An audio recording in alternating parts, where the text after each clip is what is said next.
The ship was called Horizon's Edge, and it carried 42 souls through the endless dark of space. Humans, Keth, Dorans, and others all working together under the flag of the Galactic Concord. They were explorers, scientists, and dreamers. They had seen wonders that most beings could only imagine. But on this day, they were about to meet something that would test them in ways they never expected. Wu Jie stood in the medical bay, organizing supplies. He was 29 years old, with kind eyes and steady hands. As the ship's medic, he had treated wounds from a dozen different species. He knew their blood, their bones, their fears. He thought he understood aliens. He was wrong. "Jay," the intercom crackled. It was Captain Tay's voice. "Come to Docking Bay 3. We have a new crew member arriving."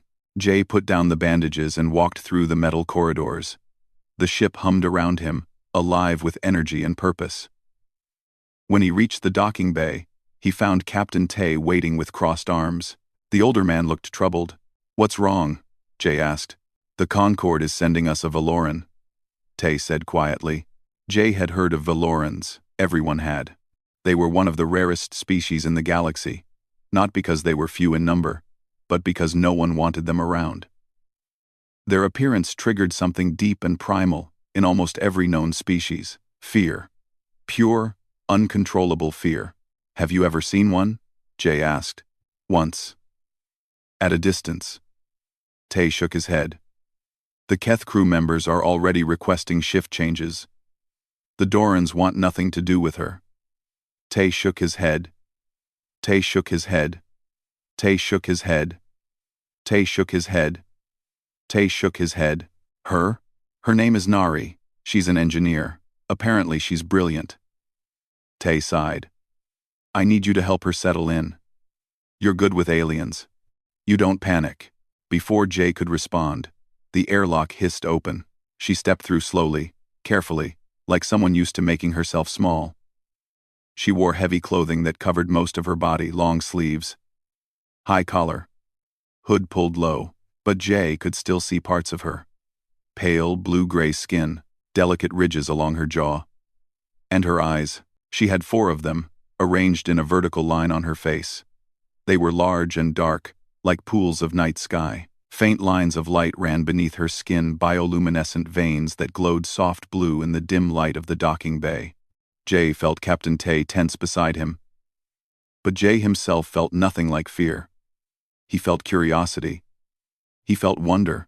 Nari kept her head down. She carried a small bag, everything she owned, it seemed. When she finally looked up, she flinched. She was waiting for the reaction. The gasp. The step backward. The look of horror.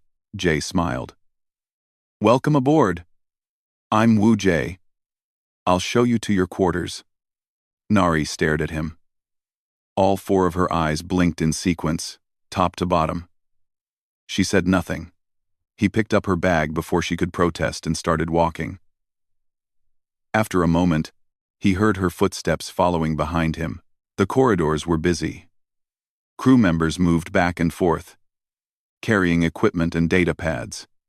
But as Jay and Nari walked, something strange happened. People stopped. They pressed themselves against the walls. A Keth engineer, an insectoid creature with many legs, actually turned and ran the other way. Jay pretended not to notice. But he felt Nari shrinking behind him, pulling her hood lower, trying to disappear. "Your quarters are this way," he said, keeping his voice light. "They're small, but there's a window. You can see the stars. You do not have to be kind to me," Nari said. Her voice was soft and musical, like wind through crystal. "I know what I am. I know what I am." Jay stopped walking. He turned to face her. "What are you?" She looked up at him. And for the first time, he saw the pain in her eyes. Not anger, not bitterness, just deep, heavy pain. "I am a nightmare," she whispered. "Every species in the galaxy looks at me and sees their worst fear. Their hunters, their predators, the monsters from their oldest stories." She touched her own face with trembling fingers. I did not choose this, but I cannot escape it. Jay studied her carefully. He saw the ridges on her face, elegant like carved stone. He saw the glow beneath her skin, soft and beautiful like starlight. He saw her 4 eyes, each one filled with loneliness. I'm human, he said simply. We grew up with predators. We made friends with wolves. We keep spiders as pets. We think sharks are fascinating. He shrugged. Maybe we're just strange. Nari tilted her head. You are not afraid of me? No. Why? Jay thought about it. I don't know. I just see a person who looks tired and probably hungry. When did you last eat? She blinked again. The question clearly confused her. Then let's fix that. Come on. He led her to the mess hall. It was dinner time, and the room was crowded. When they entered, silence fell like a heavy blanket. Every alien in the room turned to look. Some stood up immediately and left. Others pressed back in their seats, unable to move, frozen by instinct. Only the humans remained calm. Hana, the ship's xenobiologist, looked up from her meal and raised an eyebrow. A few other human crew members glanced over. Curious but not afraid, Jay grabbed 2 trays of food and found a table in the corner. He sat down and gestured to the seat across from him. Nari hesitated. It's okay, he said. Sit with me. Slowly. Carefully. She sat. She kept her hood up and her eyes down. Her hands shook slightly as she reached for the food. The soup is good today, Jay said casually. The cook is Doran, but he learned some human recipes. This one is based on something from my home country. Nari tasted it. Something changed in her face. The tension loosened. Just a little. It is warm, she said quietly. Food should be warm and shared. Jay smiled. Tell me about yourself. Where are you from? She looked at him like he had asked her to explain the universe. No one has ever asked me that before. Then I'm asking now. For the first time since she arrived, Nari's lips curved into something almost like a smile. It was small and uncertain, like a flower trying to bloom in the dark. But it was there. She began to talk. She told him about her homeworld, a place of glowing forests and crystal oceans. She told him about her family, other Valorans who lived in isolation because the galaxy feared them. She told him about her studies, her dreams of traveling the stars, her hope that maybe, somewhere, she would find a place where she belonged. Jay listened to every word. Around them, the mess hall slowly emptied. The aliens left one by one, unable to stay in Nari's presence. But Jay did not move. He asked questions. He laughed at her jokes. He treated her like what she was, a person. When the meal was over, he walked her to her quarters. At the door, she paused. Thank you, she said softly. For the food. For seeing me. I'll see you tomorrow, Jay replied. Same time. Same table. She stared at him. You want to eat with me again? Of course. We're crewmates now, he grinned. He walked away, leaving her standing in the doorway. For a long moment, Nari did not move. Then, slowly, she stepped into her quarters and closed the door. Alone in the small room, she looked out the window at the stars. For the first time in many years, she felt something strange and fragile growing in her chest. Hope. 3 days passed. Nari worked in the engineering bay. Alone, she fixed machines that others could not understand. She solved problems that had confused the crew for weeks. She was brilliant, just as Captain Tay had said. But no one thanked her. No one spoke to her. They simply left when she entered and returned when she was gone. Wu Jie kept his promise. Every evening, he came to the mess hall and sat at the corner table. Sometimes Nari joined him. Sometimes she did not. But he was always there, waiting. One evening, Hana found Jay in the medical bay. She was a tall woman with sharp eyes and a curious mind. As the ship's xenobiologist, she had studied hundreds of alien species. She understood their bodies, their cultures, their fears. "You've been spending a lot of time with the Valoran," she said. "Her name is Nari." "I know her name." Hana sat down across from him. "Do you know why everyone is afraid of her?" Jay shrugged. "They think she looks scary. It's more than that." Hana pulled out a datapad and showed him images. Creatures from dozens of worlds. Predators with multiple eyes. Hunters with glowing skin. Monsters with ridged faces. "Look at these." "What do you see?" 9. Jay studied the images. Slowly, understanding dawned. They look like her. Exactly. Across the galaxy, almost every species evolved with predators that share some feature with Velorans. The vertical eyes. The bioluminescence. The bone ridges. Separately, these features are just unusual. But together, Hana shook her head. Together, they trigger something deep in the brain. A fear response that cannot be controlled. When a Keth looks at Nari, they see the cave hunters that ate their ancestors. When a Doran looks at her, they see the night stalkers from their oldest nightmares. "But she's not a predator," Jay said. "She's just a person. The brain doesn't care. The fear response happens before thought, before reason." Hana looked at him carefully. "The strange thing is, humans don't have this response. Our evolution was different. We lived alongside predators. We domesticated them. We learned to see past appearances." Jay thought about this. "So humans are the only species that can look at her without fear?" "As far as we know, yes." Hana smiled slightly. "It's funny, isn't it? The galaxy thinks we're the strange ones. They think we're broken because we don't fear the things we should fear. But maybe that's our gift." That night, Jay went to the engineering bay instead of the mess hall. He found Nari working alone, surrounded by machine parts and glowing screens. Her hood was down, she didn't expect visitors.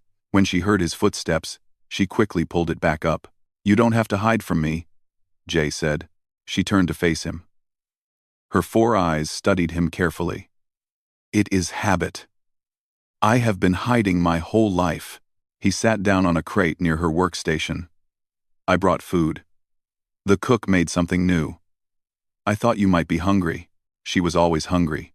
She rarely went to the mess hall anymore. The stairs were too much. The fear was too heavy. "Thank you," she said quietly. They ate together in the engineering bay, surrounded by the hum of machines. Nari worked while she ate, her fingers moving quickly over the controls. She was fixing something, a power coupling that had been failing for weeks. "The others couldn't solve this problem," Jay observed. "It was not difficult. They simply could not look past their assumptions." She paused. "That is often the problem with fear. It makes us blind to simple truths." Jay watched her work. Her movements were graceful, precise. The light from her veins cast soft patterns on the metal walls. He found it beautiful, though he did not say so. "Tell me about your home," he said. "The crystal oceans. What were they like?" Nari's hands slowed. A distant look came into her eyes. "They were everything. When I was young, I would swim for hours. The water was clear, like glass. You could see all the way to the bottom, and the light." She touched her own arm, where the glow pulsed beneath her skin. "We use this light to speak underwater. Different patterns mean different things. My mother taught me the old songs. Stories of our ancestors. Dreams of worlds beyond our own." "It sounds beautiful." It was. Her voice grew soft. "But I could not stay. My world is isolated. Other species do not visit. They cannot bear to look at us. I wanted to see the stars. I wanted to prove that I was more than my appearance. And now," she was quiet for a long moment. "Now, I am not sure. I have seen the stars. But everywhere I go, I see the same fear. The same walls. I begin to wonder if there is any place in the galaxy where I can truly belong." Before Jay could respond, an alarm filled the air. Red lights flashed. The ship's voice announced an emergency in Sector 7, a critical malfunction in the power grid. Nari moved immediately. She grabbed her tools and ran toward the sector. Jay followed close behind. When they arrived, they found chaos. A power conduit had exploded. Sparks flew everywhere. 3 Keth engineers stood near the entrance. Their bodies frozen. They needed to go inside and fix the problem, but they could not move. They were looking at something. Nari. She had arrived first. She was already inside, moving through the smoke and sparks, her hands working quickly to contain the damage. Her hood had fallen back. Her veins glowed bright blue as she worked, lighting up the dark space like a living star. The Keth could not look away. Their fear held them in place, as solid as chains. Jay pushed past them. Nari, what do you need? The secondary coupling, on the left. He found it and handed it to her. Together, they worked, their movements matching without words. The sparks died. The alarm faded. The lights returned to normal. When it was over, Nari stood in the center of the room, breathing hard. Her skin was marked with burns. Her clothes were torn. But the ship was safe. The 3 Keth engineers still stood at the entrance. They had not moved. Nari looked at them. Her 4 eyes held no anger. Only exhaustion. Only sadness. I am not your enemy, she said quietly. I never was. They did not respond. After a moment, they turned and walked away, their legs still shaking. Jay moved to Nari's side. You're hurt. Let me treat those burns. It is nothing. It's not nothing. Come to the medical bay. She let him lead her through the corridors. This time, he did not let go of her arm. When they passed other crew members, he met their eyes directly, challenging them to say something. No one did. In the medical bay, he cleaned her burns and wrapped them carefully. She sat in silence, watching him work. You ran into danger, he said. You saved the ship. Again. It is my job. And those engineers just stood there. They let you do it alone because they couldn't get past their fear. Nari was quiet for a moment. I am used to it. You shouldn't have to be used to it. She looked at him then. Really looked at him. Her 4 eyes searched his face, looking for something she had never found before. Understanding, perhaps. Or acceptance. Why do you care? She asked. I am no one to you. I am no one to anyone. Jay finished wrapping her arm. He held her hand for a moment, feeling the coolness of her skin, the faint pulse of light beneath. You're someone to me, he said simply. She had no answer for that. But when he released her hand, she did not pull away. She stayed exactly where she was, close enough to feel his warmth. Outside the medical bay, the ship hummed on. The crew went about their business.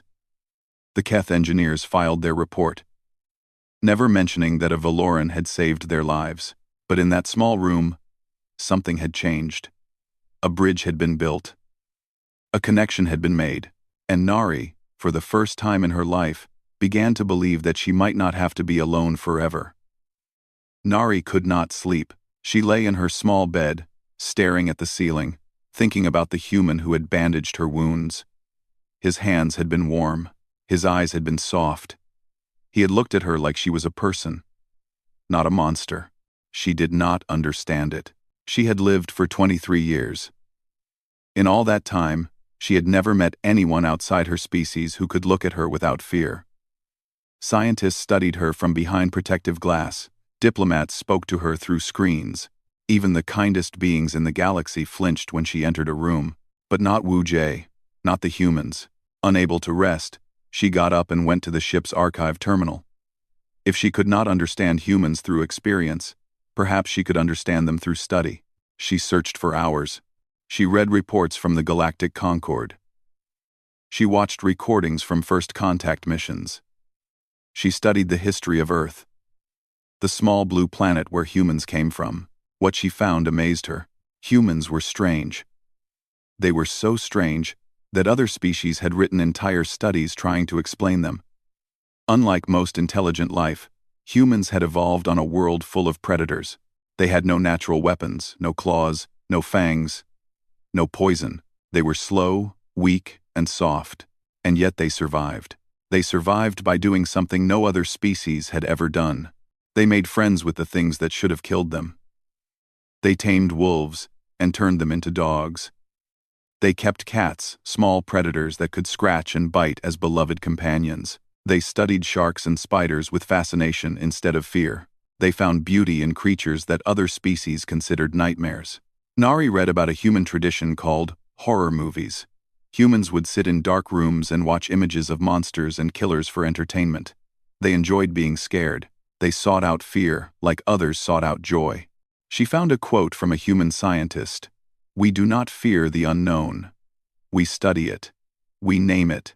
We make it part of our world." This is how humans have always survived, not by running from the darkness, but by walking into it with open eyes. Open eyes. Nari thought about Jay's eyes. Brown and warm, like forest soil after rain. When he looked at her, he did not see the predators from ancient nightmares.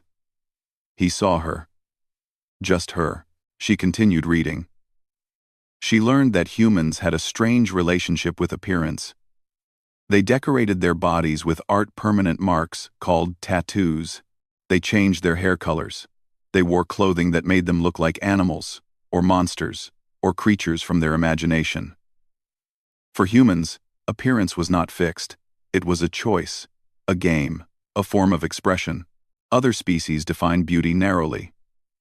Symmetry. Specific colors. Familiar shapes. But humans found beauty everywhere. They wrote poems about storms and praised the elegance of decay. They called the deep ocean beautiful, even though it was dark and filled with strange creatures. They looked at the scars of war and saw stories worth remembering. Perhaps, Nari thought, that is why he can look at me. The next day, she found Jay in the medical bay. He was organizing supplies again, his movements careful and methodical. When he saw her, his face brightened. "Nari, how's your arm?" "It is healing." She stepped closer. She had questions, so many questions. But she did not know where to begin. Jay seemed to sense her hesitation. He put down the supplies and gave her his full attention. "What's on your mind?" "I was reading about humans," she admitted. "Your species is unusual." He laughed. "That's one way to put it. You kept wolves as pets, predators that hunted your ancestors. Dogs. Yes. They're wonderful." He smiled at some distant memory. "I had one when I was young. Her name was Bori. She was big and loud, and she drooled everywhere. I loved her." Nari tried to process this. "She could have hurt you." "She could have. But she didn't. We trusted each other." He looked at her curiously. "Is that strange to you? Other species do not do that. They do not invite danger into their homes. Maybe that's why we're good at making friends with aliens." He shrugged. "We've had practice." Nari moved closer to the window. Outside, the stars drifted slowly past. "I have been on many ships. In many places.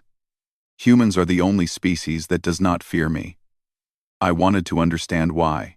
"Did you find your answer?" She turned to face him. "I found theories. Explanations. But I think..." She paused, struggling to find the words. "I think it is not about science. I think humans simply choose to see differently." Jay considered this. "Maybe. Or maybe we just know that appearance doesn't tell you who someone really is." He sat down on the edge of a medical bed. "When I was training to be a medic, I treated all kinds of people. Humans who had been burned, scarred, changed by accidents or disease. Some of them looked different, frightening even. But when you talk to someone, when you learn their story, you stop seeing the surface. You see the person underneath. And what do you see when you look at me?" The question came out before she could stop it. She immediately regretted it. It was too direct. Too vulnerable. She braced herself for an empty answer. A polite lie, but Jay did not look away. He met her 4 eyes with his 2, steady and sincere. "I see someone who is kind. Someone who works hard and never complains. Someone who runs into danger to save people who are afraid of her. He paused. I see someone who has been hurt, many times, and still hasn't given up. I think that takes more courage than anything I've ever done. Nari did not know what to say. Her throat felt tight. Her eyes burned with something unfamiliar. You are strange, she finally managed. Jay grinned. So I've been told. That afternoon, Nari worked in the engineering bay with new energy. She solved 3 problems that had frustrated the crew for weeks. She even hummed quietly as she worked an old song from her homeworld, one her mother had taught her. When evening came, she went to the mess hall. For the first time, she did not wait for Jay to arrive first. She got her food, sat at the corner table, and waited for him. He appeared a few minutes later. When he saw her already sitting there, something flickered across his face. Surprise. Pleasure. He collected his tray and joined her. You beat me here, he said. I was hungry. They ate together. Around them, the usual reactions happened. Crew members left. Keth and Dorans found reasons to be elsewhere, but the humans stayed. Hana sat at a nearby table, pretending not to watch. A few human engineers waved to Jay and glanced at Nari with curiosity instead of fear. Your friend, Nari said, nodding toward Hana. She studies aliens. Yes, she's brilliant. She does not seem afraid of me either. Hana? Jay shook his head. She's too curious to be afraid. She wants to understand everything. Nari thought about this. Understanding instead of fear. Curiosity instead of rejection. These were human traits. She realized. These were the things that made them different. After dinner, Jay taught her a human card game. The rules were simple, but she lost badly. She did not mind. She liked watching his hands shuffle the cards. She liked the way he laughed when she made mistakes. You'll get better, he promised. Will you teach me again? As many times as you want. She looked down at the cards in her hand. Such simple things. Paper and pictures. But they had given her an hour of warmth. Of connection. Of belonging. Jay, she said quietly. Yes? Thank you for this. She gestured vaguely at the cards. The table. The space between them. For treating me like I am normal. He reached across the table and briefly touched her hand. His warmth seeped into her cool skin. You're not normal, he said. You're extraordinary. There's a difference. That night, back in her quarters, Nari stood before her small mirror. She had avoided mirrors for years. She did not like what she saw. But now, she looked. Really looked. Her 4 eyes stared back at her. Her ridges caught the light. Her veins pulsed softly, painting her reflection in gentle blue. She tried to see what Jay saw. She tried to see courage, kindness, worth. It was hard. The galaxy had spent 23 years telling her she was a monster. One human could not erase all of that, but he had planted something, a seed, a small, fragile possibility. Maybe, just maybe, she was not what the galaxy said she was. Maybe she was something more. The attack came without warning. Nari was in the engineering bay when the first explosion hit. The ship shook violently, throwing her against the wall. Alarms screamed. Red lights flashed. The voice of the ship's computer filled the air with words no one wanted to hear. Hull breach in sectors 4 and 5. Multiple hostiles detected. All crew to emergency stations. She scrambled to her feet and pulled up the security feeds. What she saw made her blood run cold. Raiders. A brutal species known throughout the galaxy for attacking exploration vessels. They came for technology, for supplies, for anything they could sell. They did not care about lives, they cared only about profit. 3 raider ships had locked onto the horizon's edge. They were cutting through the hull, sending armed soldiers into the corridors. On the screens, Nari watched the crew fighting back, retreating, falling, and then she saw something that stopped her heart. Sector 6, the medical corridor. A section of ceiling had collapsed, trapping several crew members in the rubble. Among them was Wu Jie. Nari did not think. She ran. The corridors were chaos. Smoke filled the air. Crew members rushed past her, heading for escape pods and defensive positions. Some of them saw her and screamed, but their screams had nothing to do with raiders. They saw her face, and their fear took over. Even in the middle of disaster, she ignored them. She kept running. She reached Sector 6 and found destruction. The medical corridor was half collapsed. Metal beams and broken panels blocked the way forward. Through the gaps, she could see movement survivors, trapped on the other side. "Help!" someone called. "We're trapped in here." Nari recognized the voice. Tay. Captain Tay. She grabbed a metal beam and pulled. Her muscles burned. The beam did not move. She braced herself and pulled harder. Her bioluminescent veins flared bright, her body responding to the effort. Slowly, the beam shifted. She created an opening, just big enough to squeeze through. On the other side, she found 7 crew members trapped in a small space. 3 humans, including Captain Tay and Jay. 2 Keth. 2 Dorans. They were bruised and bleeding, but alive. When they saw her, the Keth and Dorans reacted immediately. They scrambled backward, pressing themselves against the far wall. Their eyes went wide. Their bodies trembled. Even now, trapped and injured, their instincts screamed at them to flee from the nightmare in front of them. "It's okay," Tay said, holding up his hand. "She's here to help." But the aliens could not hear him. They could only see Nari, her 4 eyes, her glowing veins, her ridged face.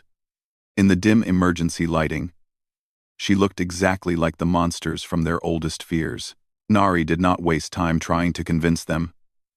She moved to the nearest victim, a Doran with a broken leg, and lifted him carefully. "Don't touch me," he screamed.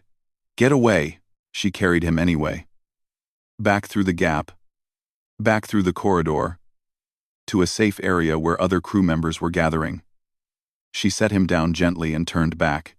One by one, she carried them out. The Keth struggled against her, their many legs kicking, their voices crying out in terror. The Dorans went limp in her arms, paralyzed by fear. She carried them all. She saved them all. When she returned for Jay, she found him trying to stand.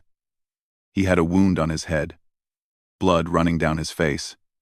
He was dizzy, barely conscious. "Nari," he said when he saw her. His voice was weak but warm. "There you are." She lifted him as gently as she had lifted the others. But this time, there was no struggle, no screams. He leaned into her, trusting her completely. "You came for us," he murmured. "I will always come for you." She carried him through the ruined corridors. Around them, the battle continued. Raider soldiers fought crew members. Energy weapons flashed. But Nari moved through it all like a ghost, her focus entirely on the man in her arms. She reached the secondary medical bay, a backup facility that had escaped the damage. She laid Jay on a bed and began treating his wound, using skills she had learned from watching him work. "The others," he said, trying to sit up. "Are they safe?" "They are safe. Rest." "The raiders. The ship's defenses are holding. Captain Tay is coordinating the response." She pressed him back down. "You are hurt. Let me help you." He looked up at her. His eyes were unfocused from the head injury, but they still held that same warmth, that same acceptance. "You saved us," he said. "You saved everyone. I did what was necessary." "No." He caught her hand, holding it weakly. "You ran into danger. You carried people who screamed at the sight of you. You didn't stop. You didn't hesitate." He squeezed her fingers. "That's not just necessary. That's heroic." Nari did not know how to respond. She had never been called heroic before. She had been called many things. Monster, nightmare, horror, but never hero. She finished treating his wound in silence. She wrapped his head carefully, just as he had wrapped her arm days before. When she was done, she sat beside him and watched him rest. The battle ended an hour later. The raiders were driven back. Their ships retreated into the dark, leaving the horizon's edge damaged but intact. 32 crew members had survived, 8 had been injured, none had died. Captain Tay found Nari still sitting beside Jay's bed. He stood in the doorway for a long moment, studying her. "You carried 6 people out of that corridor," he said. "Most of them were terrified of you." "Yes. You saved their lives anyway." "Yes." He walked closer. His face was tired, lined with stress and pain. But there was something else there, too. Respect. "I've commanded this ship for 15 years, he said. "I've seen courage from many species. But I've never seen anything like what you did today." Nari looked down at Jay's sleeping face. He would have done the same, maybe, but he wouldn't have had to fight through other people's fear while doing it. Tay sat down heavily in a nearby chair. "I owe you my life." "We all do. You do not owe me anything. I am part of this crew." "Yes, you are." He said it simply, firmly, like a fact that should have always been obvious. "When Jay wakes up, tell him I said, well done. Both of you." He left. Nari stayed. Hours passed. The ship's systems slowly came back online. Repair teams moved through the corridors, fixing what the raiders had broken. Life resumed its careful rhythm. Jay woke near midnight. He blinked, confused, then saw Nari sitting beside him.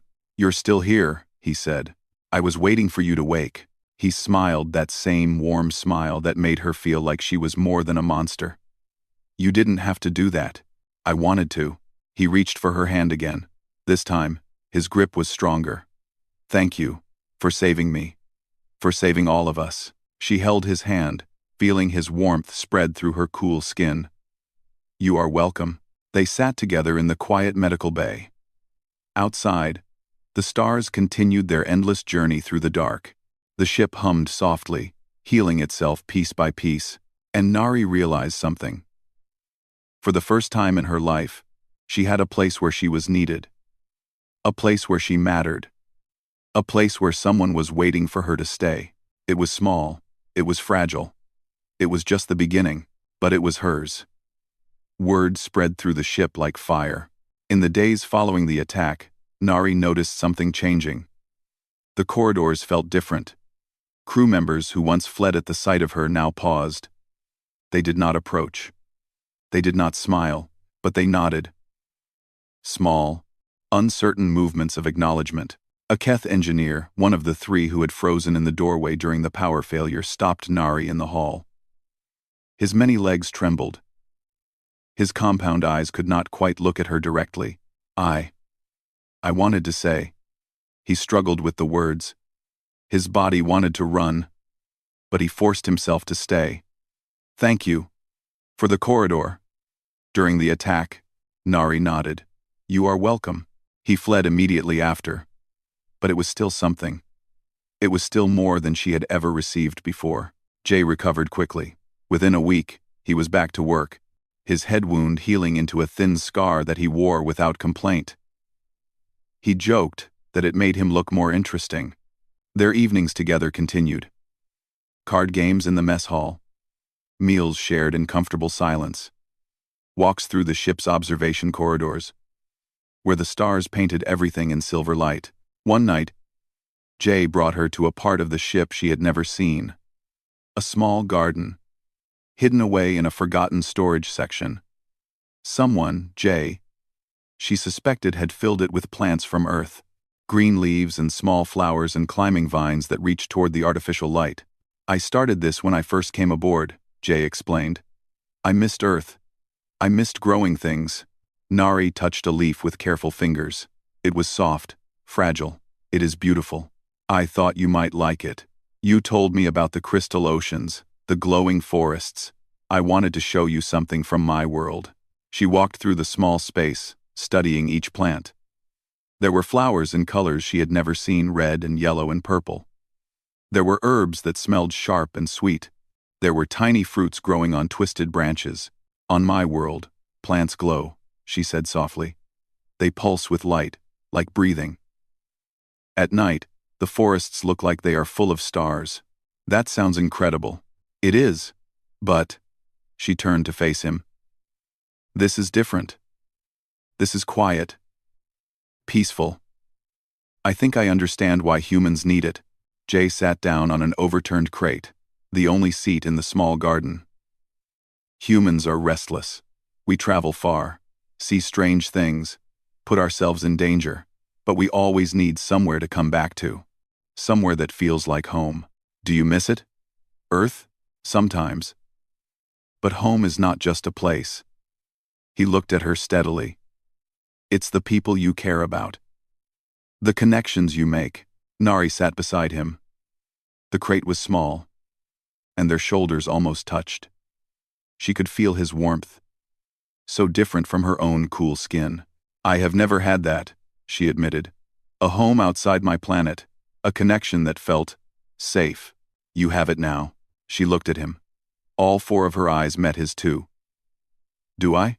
You do. He did not look away. I know it's not much. A small garden. Card games. Shared meals. But it's real. And it's yours, if you want it. Something cracked inside her. A wall she had built over 23 years of loneliness. Of rejection. Of being treated like a monster. It did not fall completely. Walls that strong never do, but it cracked, and through the crack, something warm began to seep in. Why? She whispered. The question had been building for weeks. Ever since that first meal in the mess hall. Why do you treat me this way? Why aren't you afraid of me? Jay was quiet for a moment. He seemed to be thinking carefully, searching for the right words. When I look at you, he finally said, I don't see the things other species see. I don't see a predator, or a monster, or a nightmare. I see someone who has spent her whole life being treated like one. He paused. That's not frightening, Nari. That's heartbreaking. She felt tears rising.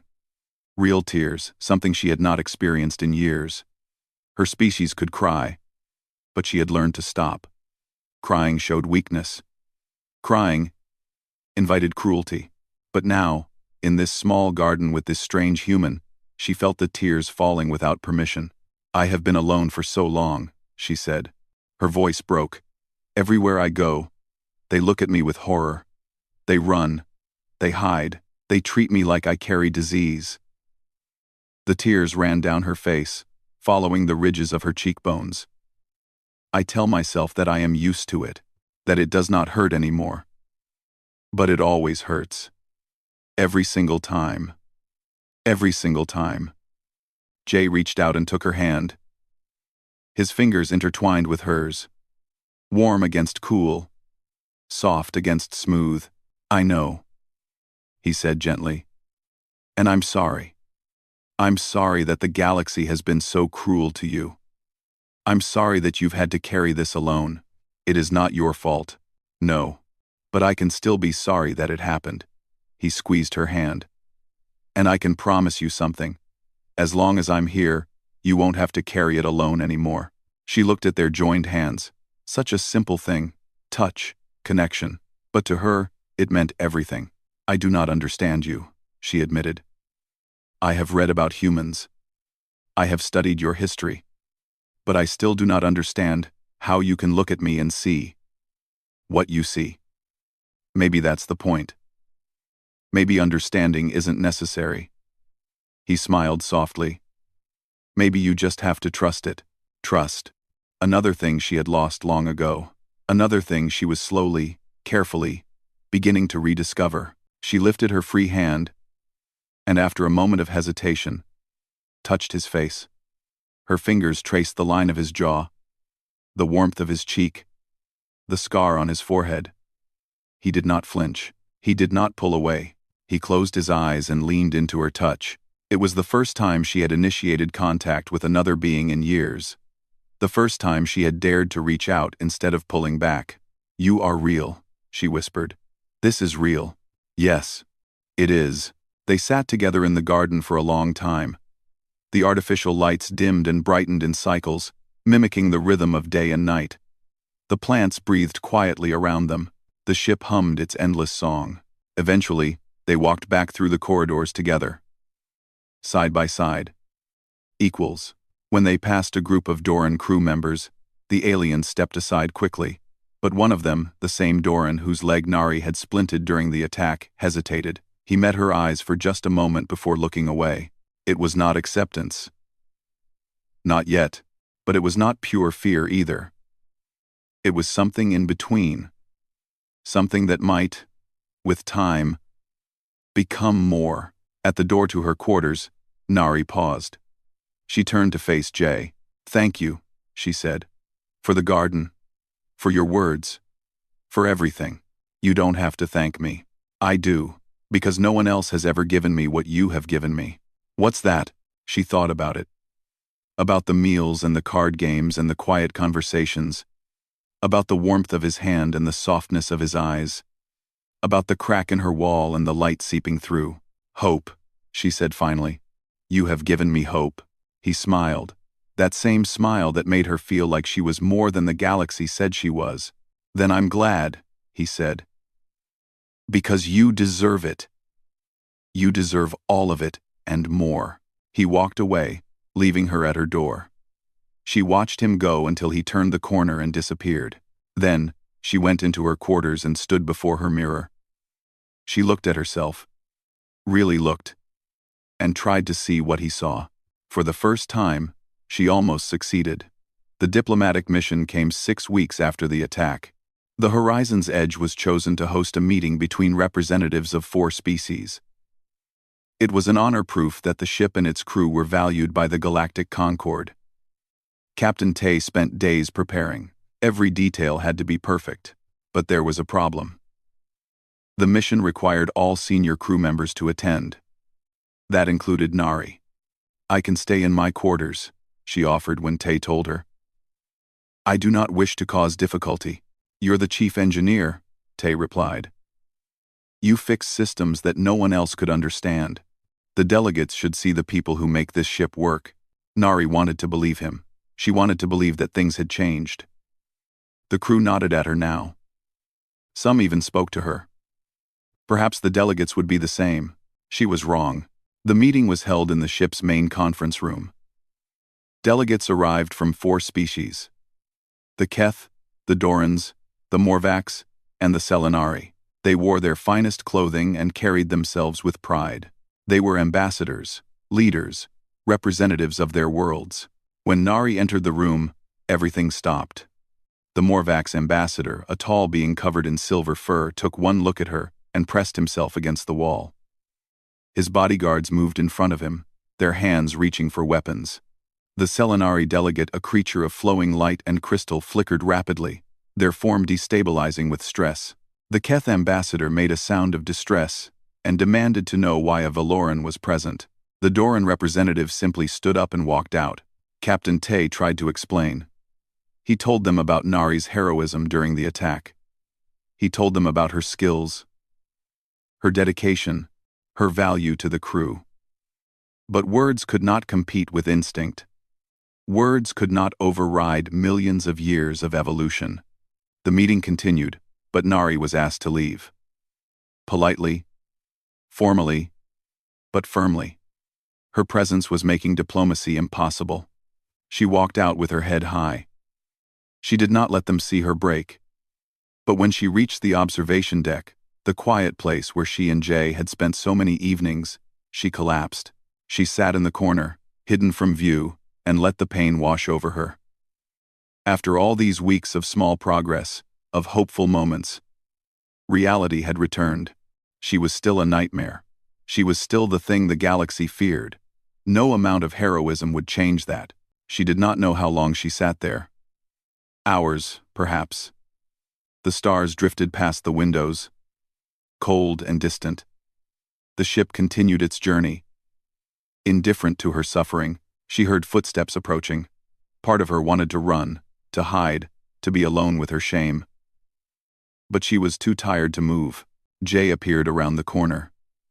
He saw her huddled on the floor, her arms wrapped around herself, her glow dimmed to almost nothing.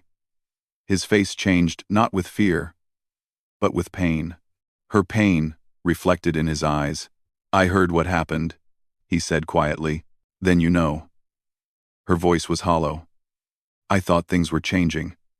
I thought I was finally becoming part of something. But I was fooling myself."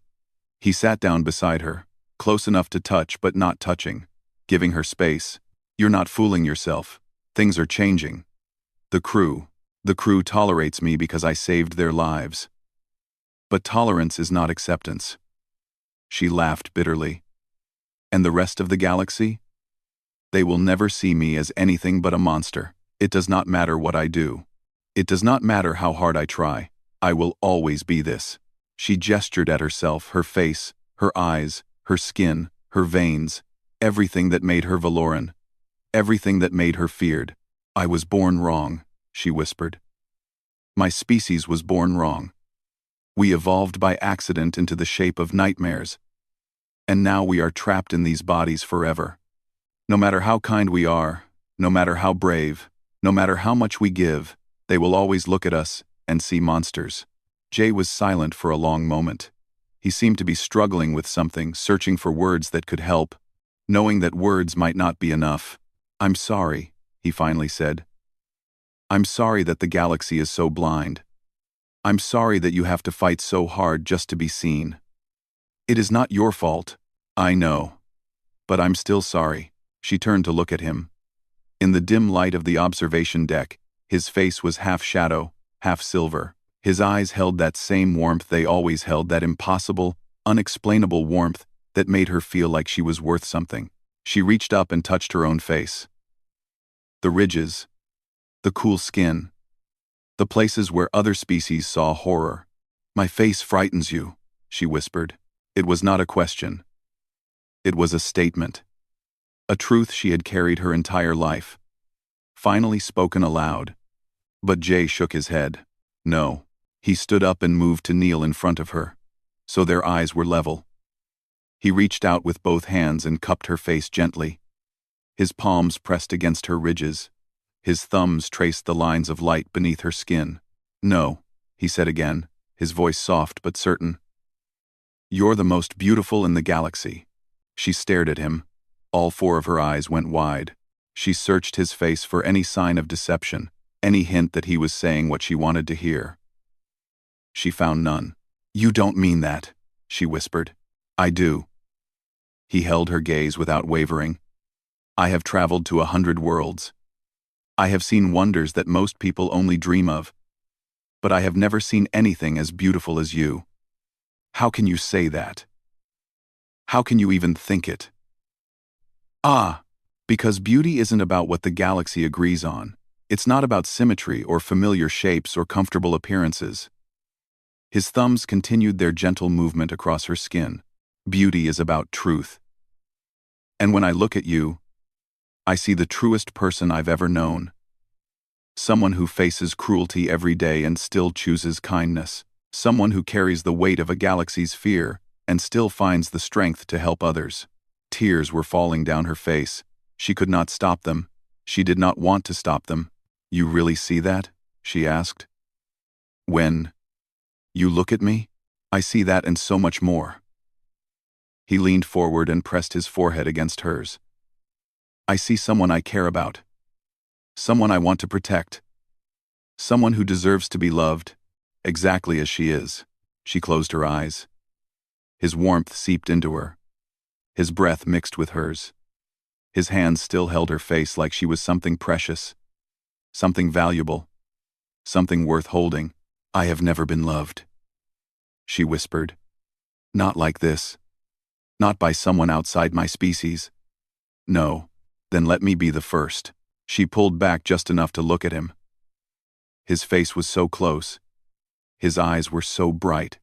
Everything she had ever wanted, acceptance, connection, belonging, was right there, waiting for her to reach out and take it. "Why me?" she asked. "Of all the beings in the galaxy, why me?" He smiled. That same smile that had first broken through her walls, Weeks ago in the mess hall. Because you're you. That's enough. That's everything. She leaned forward and pressed her lips to his. It was her first kiss. Her first moment of true intimacy with anyone outside her own kind. His lips were warm where hers were cool. Soft where hers were smooth, different in every way, but somehow, perfectly right. When they finally pulled apart, she was shaking.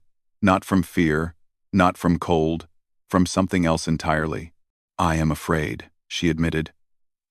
Not of you. Of this. Of hoping. I know. He took her hands in his. But you don't have to hope alone. Not anymore. They sat together on the observation deck as the stars wheeled past. Two beings from different worlds. Different species. Different histories. But in that moment, none of that mattered. In that moment, they were simply two hearts, finding each other in the dark. And for Nari, that was more than beautiful.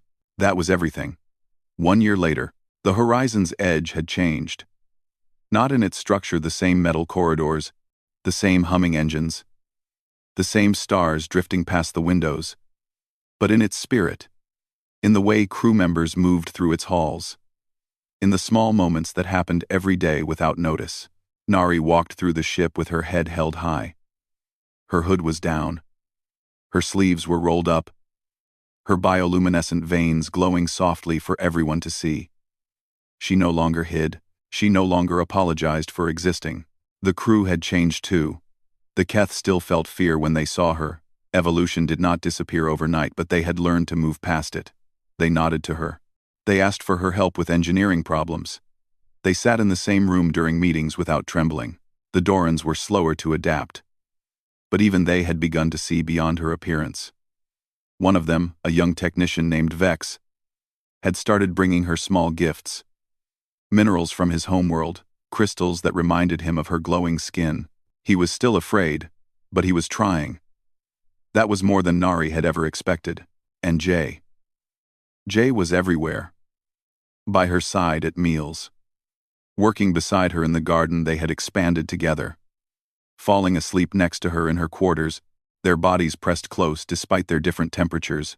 He had proposed the cultural exchange program 3 months after their first kiss. A partnership between humans and Valorans. The idea was simple. If humans could look at Valorans without fear, then humans could be bridges. They could help other species learn to see past their instincts. The Galactic Concord had approved it. The first Valoran ambassadors had traveled to human colonies. The first human scientists had visited the Valoran homeworld. It was small, just a beginning, but it was more progress than Valorans had seen in centuries. Captain Tay had written about it in his reports. Humans have a unique gift, he wrote. We see connection where others see threat. We find beauty where others find fear. Perhaps this is our purpose in the galaxy, not to conquer or to lead, but to build bridges between those who cannot yet understand each other. Today, the horizon's edge was welcoming a special visitor, part of the exchange program. A young Valoran who would spend 6 months aboard the ship, learning about mixed-species cooperation. Nari waited at the docking bay. She remembered standing in this same spot 1 year ago, terrified and alone, wrapped in heavy clothing to hide her shame. She remembered the way Jay had smiled at her, unafraid, unshaken. She remembered the warmth of his hand and the simple question that had started everything. When did you last eat? Such a small thing, such a simple act of kindness, and yet it had changed her life. The airlock opened. A small figure stepped through. She was young, barely 13 by Valoran standards. Her name was Yuna, and she carried herself exactly as Nari once had. Hood pulled low. Sleeves covering her arms. Head bowed to hide her eyes. She made herself small. Invisible. Trying to take up as little space as possible. Nari's heart ached at the sight. She stepped forward. Yuna. Welcome aboard. The young Valoran looked up. All 4 of her eyes were filled with fear, not of Nari, but of everything else. Of the ship around her. Of the strange species she would meet. Of a galaxy that had spent her whole life teaching her that she was wrong. You are Nari, Yuna said softly. They told me about you. They said you survived. Out here. I did more than survive. Nari crouched down so they were at the same level. I found a home. I found people who see me. And you will too. Yuna's eyes glistened. How? How is that possible? Everywhere I go, they run from me. They treat me like a disease. How can I find home in a galaxy that hates me? Nari reached out and gently lowered Yuna's hood. The young Valoran flinched, instinctively trying to cover herself again. But Nari held her hands. Don't hide, she said softly. There are people in this universe who will look at you and see exactly what you are. Yuna's voice trembled. What's that? Nari smiled a real smile, the kind she had learned from humans. The kind that reached all four of her eyes and made her whole face glow. Beautiful. Footsteps approached. Jay appeared at the docking bay entrance, his face warm and welcoming. Behind him came Hana, and Captain Tay, and a dozen other crew members. Humans and Keth and Dorans, all gathered to welcome the new arrival.